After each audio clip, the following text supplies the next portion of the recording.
figure it's about time you guys probably deserve a video. About the last week or so I've been working on this on and off, and we are pretty much ready to go racing, other than I just need a few more like supplies before I really want to hit the track. Getting there though, getting there soon. Like I'm thinking maybe, man, I really want to try for this weekend or this week, but we'll see next week. See if the weather breaks a little bit. It's still like 90 whatever plus degrees out. Not really great leather wearing weather. But I'll get you caught up, and then we're going to do a couple things tonight on getting this thing just that much closer to finalized and track ready. So for starters, I finally got the front sprocket cover and slave cylinder. Both Amazon purchases. And the front sprocket cover, it's a billet piece. It's actually like, it's really nice for the price. Man, can't go wrong.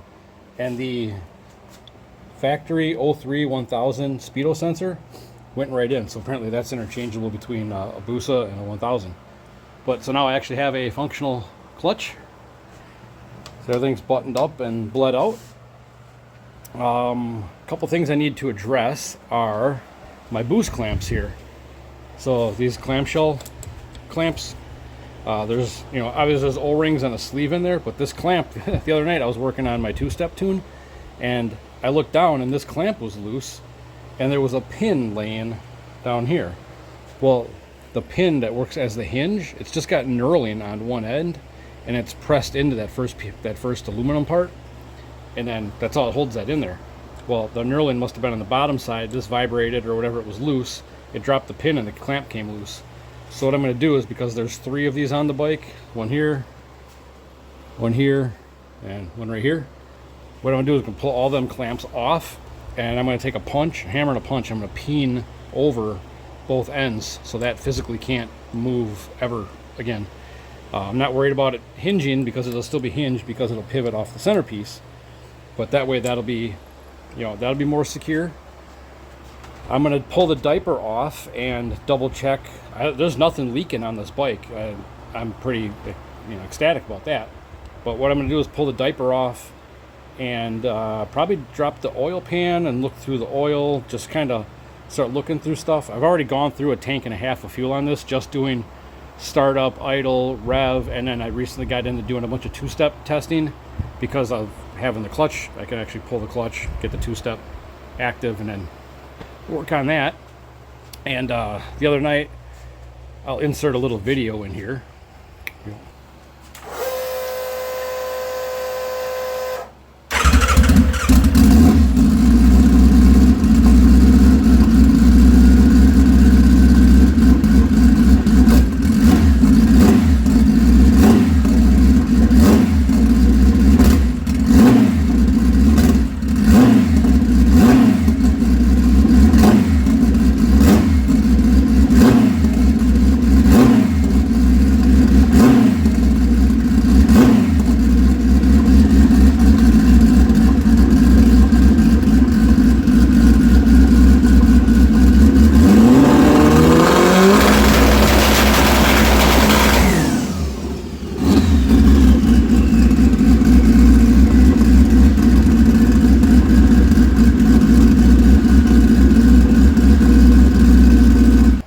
Right there.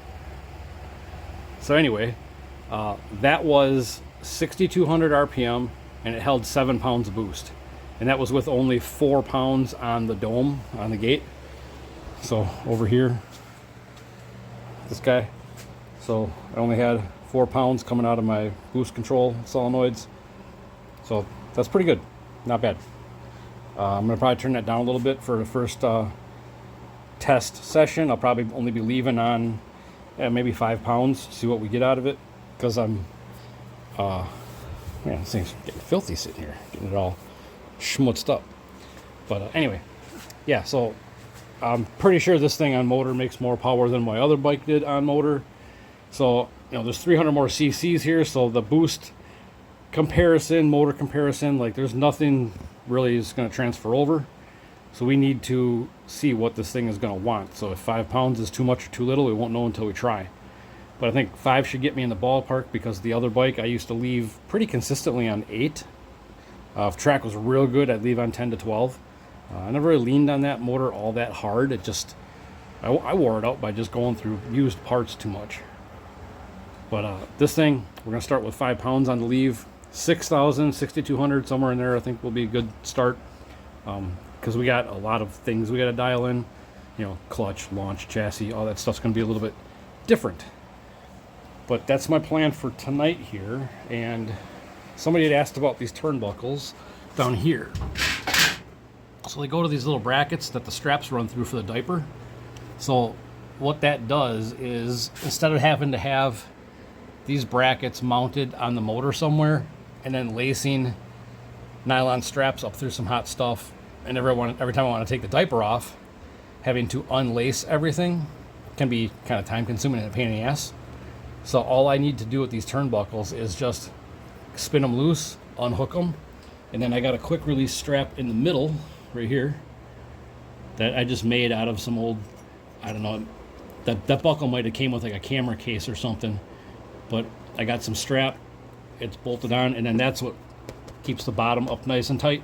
So all I got to do is unbuckle that strap, just loosen up my turnbuckles, and I can peel the whole diaper back.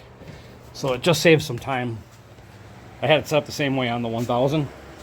So same thing over here, turnbuckle right here, and get to it. If you can see my little fingers down here, I just turn that and then unclip it out of the bracket for the strap. What else? I think that's about all I got to update you guys on. I did go through, I checked the fuel filter, because that hadn't been looked at since I parked it. So we circulated some old fuel, the race gas that was in here, I circulated it through, cleaned this, drained fuel, put methanol in, recirculated it, and then that was how we kind of reset the system. Did that previously before, so you guys already saw the bike run. I'm literally just like touching things and trying to remind myself of things I got to do. I could look at my list here too. Oh yeah, I want to redo some of my electric panel. I got plugs. Pretty much bought the local stores out of spark plugs. That's part of my trailer stock up, so I got things on hand. I need to get some clutch parts yet, but that's all stuff I want to keep in the trailer before I start heading to the track with basically no support. Slave cylinder sprocket cover, and my drain plug has a little bit of a weep to it, so we're just going to address all of those things, and I can pretty much clear my 1000 list.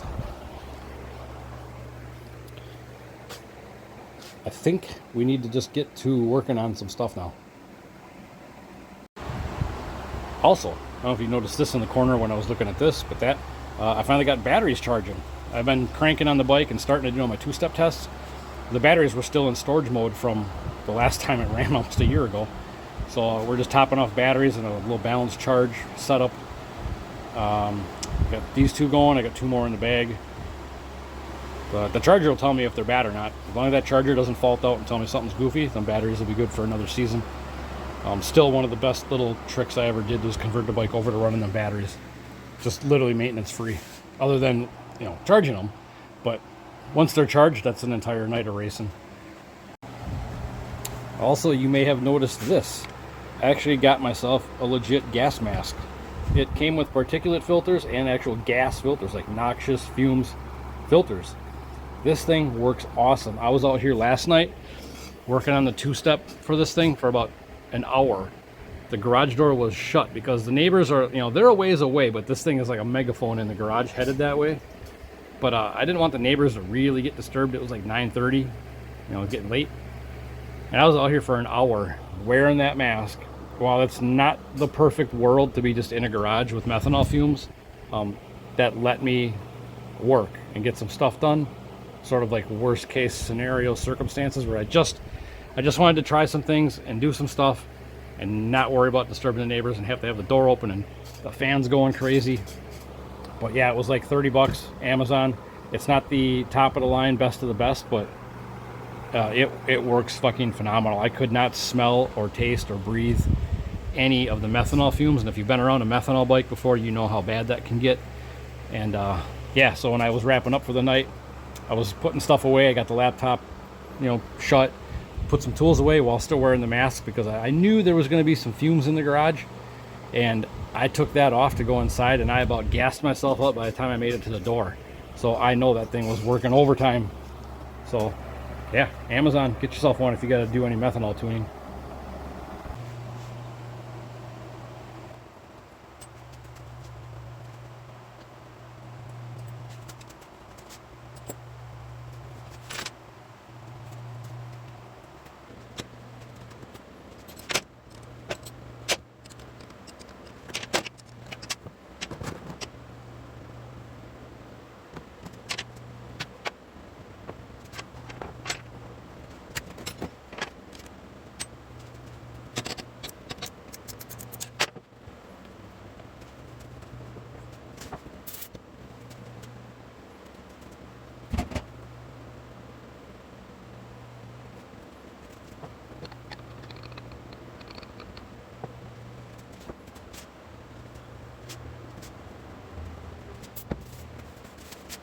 All right, well, I got the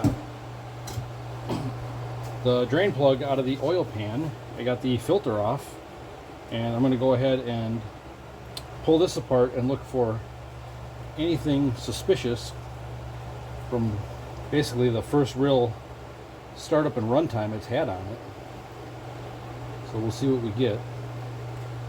Not really expecting to find much.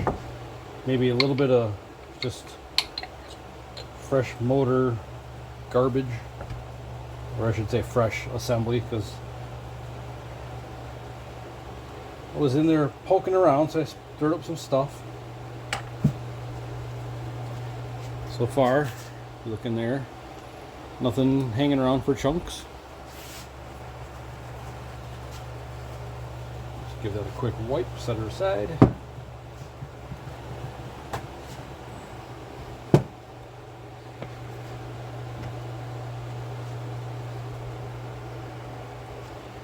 And I don't see nothing to be worried about. I'm looking off to the side of the camera while I'm rotating this, and there's junk in there, but it's not material. It's like bug wings and grass clippings. Yeah, we're good. So what I'm going to do is I'm going to clean this up. I'm going to get this cleaned up, sprayed out, dried off. I'll put it on so that I'm not constantly dripping oil out of the oil filter mount area, and then we're going to drop the oil pan.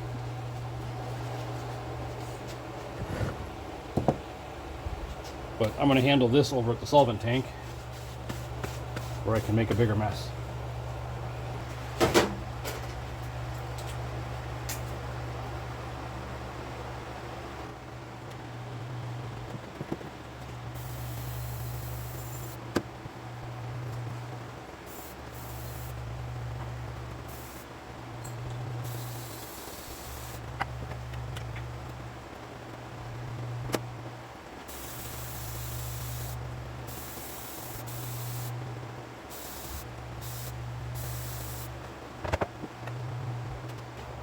So what I'm going to do here is got the oil out of the bike, and I'm just going to run it through a Harbor Freight. Get yourself a box of paint strainers. The 60 to 70 mesh seems to work the best as far as being able to still pour through it kind of fast and not having it back up on you. But all I'm going to do is dump my drain oil back into an empty can, but I'm going to watch it as I'm pouring it in to see if there's anything in the oil, and then the filter should catch anything, or the strainer should catch anything that's kind of suspicious or bigger chunks that I could maybe investigate. But from what I'm seeing so far, just from in the filter, everything looks like it's going to be fine. But this is just my process and my routine, so I'm just going to keep doing things the same way I've always done it. So all we're looking for is garbage.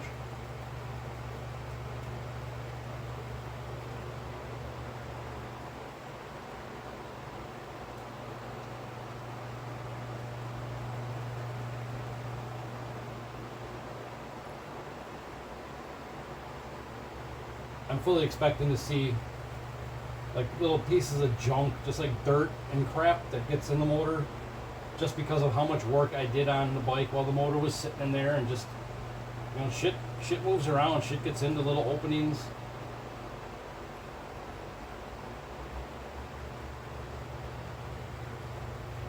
they're just never like surgery room clean. You can try, but it doesn't always work out that way. So right now all I see is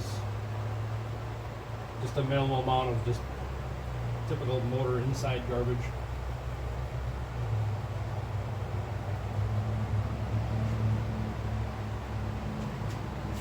I don't know if you can even see in here. There's really nothing going on. A few specks of crap. Nothing I would even be worried about.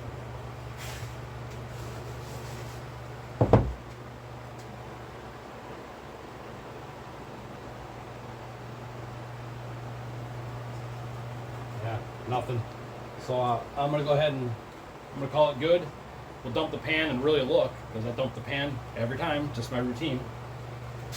And then we'll really get an in-depth peek as to how this first run session went with this motor.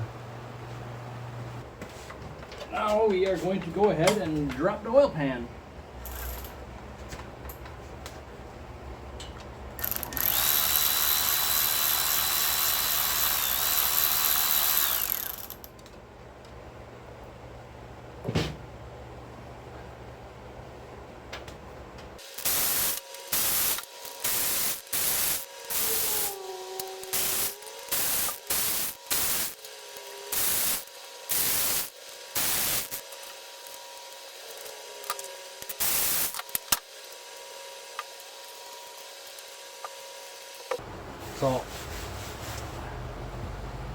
So far, so good.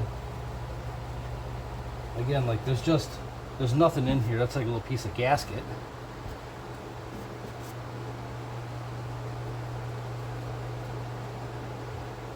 Like a bug. Nothing really concerns me what I'm looking at here. Like I said, the little bit of debris and just crap I do see, it's all soft stuff. It's like gaskets, silicone, case sealer, just little chunks of stuff. Nothing's metal, which is good. But yeah, I don't like this motor came to me assembled, so I don't know its entire history of how it was like transported and stored, and you know, like I said, stuff just gets into openings if it's not totally sealed up. So to see a little bit of debris and crap like I'm seeing now, like I'm not even the slightest bit concerned. I'm pretty stoked actually. So all I'm going to do is wipe everything back down, clean it up a little bit, and put it back together. I might go run and get oil tonight. We'll see. I kind of want to get the clamps fixed and get spark plugs in it.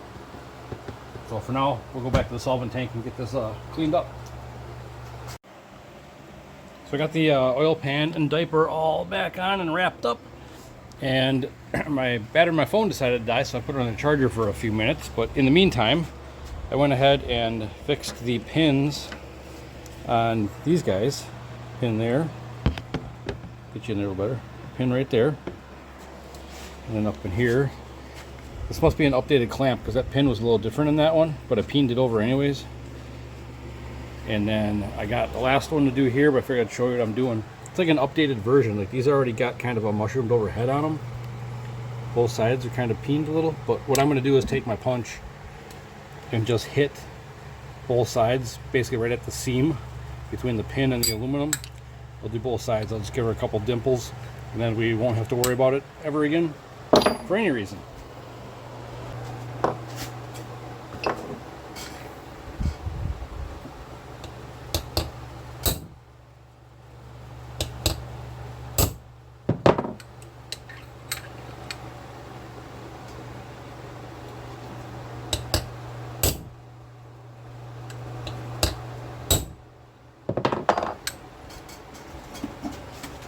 That's all we're doing, just a couple little dimples to interfere with that pin coming out. Nothing fancy. So I'll go ahead and I'll put this back on, and we might wrap it up for the night. So all I'm going to do now is put the fairings back on, and I don't think I'm going to do spark plugs just yet, because I got a bunch more kind of starting and testing and monkeying with the tune a little bit. And I don't want to put new plugs in, just kind of fuck them up right away. So we're just going to dial in a few more things a little closer. Then I'll put plugs in, double check some stuff, and then probably get ready to make some passes.